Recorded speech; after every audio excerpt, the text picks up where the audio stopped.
ৰাখি পেলাই কিহে থুঙাই দিছিলে মই ক'ব নোৱাৰোঁ। পিছত কি কৰিছে মই ক'ব নোৱাৰোঁ। পিছত উঠি দেখোঁ যে মই অজ্ঞান হৈ তাত শুই আছোঁ।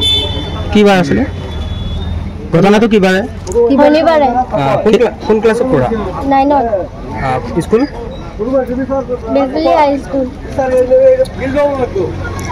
কোন ছাৰে কৈছে তোমাক? মেধি ছাৰে কৈছিল। গোটেই নামটো জানানে? অৰুণ কুমাৰ মেধি। কোন হয় তেখেত? তেখেত কোন হয়? Head sir.